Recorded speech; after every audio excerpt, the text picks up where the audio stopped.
Are you sure that's your daughter? The question cut through the hum of a peaceful morning at Atlanta International Airport like a knife. All eyes turned to a black man standing beside a little white girl, around 5 years old. She clung to his hand, eyes wide with confusion as two airport security officers approached.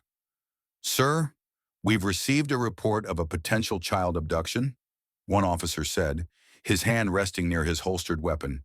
"We need to verify your relationship to this child." The man, Malik Johnson, tightened his grip protectively. He kept his voice steady. "She's my daughter. I can prove it." But what stopped people cold wasn't the calm in his voice. It was the way the little girl looked up at him and whispered, "Daddy, are they going to take me away?" Malik Johnson was a high school music teacher in Decatur, Georgia. Since childhood, he had dreamed of having a family, not because he grew up without one, but because he knew the rare beauty of unconditional love. He married his college sweetheart, Lisa, a pediatric nurse with a laugh that made flowers seem dull. But only 3 years after their wedding, Lisa died of cancer. The pain nearly broke him. The couple had just begun the adoption process when she passed. Malik put everything on hold, drowning in grief. Then one day a call came from the adoption agency. "There's a 2-year-old girl who just came into our care. Her mother died in a car crash. No family to take her. She needs someone." Malik paused, then asked one simple question. "Does she need me?" The girl's name was Sophie.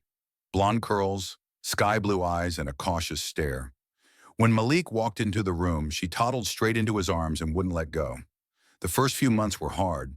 Malik had never braided hair, never picked out princess dresses, never read bedtime stories with a fairy queen voice.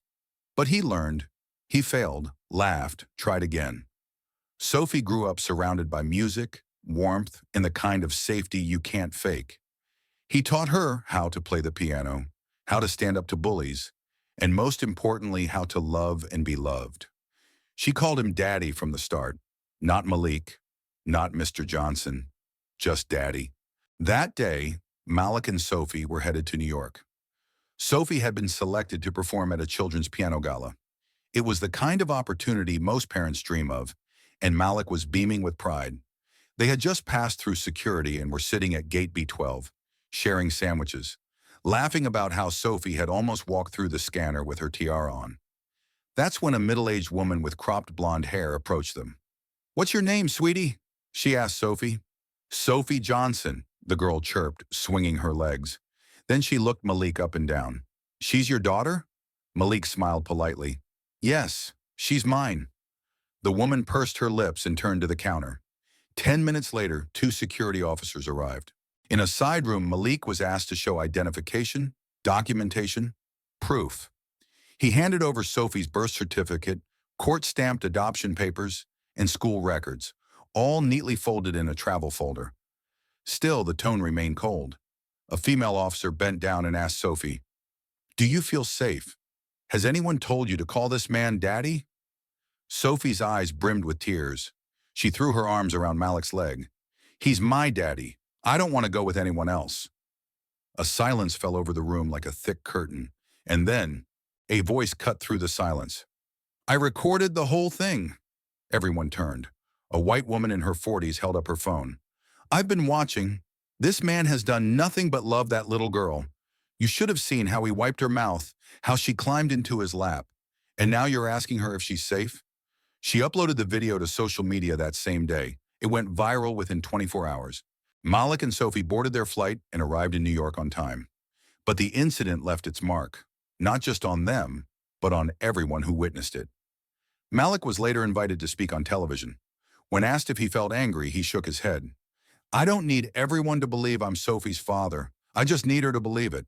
Malik and Sophie's story forces us to ask uncomfortable questions.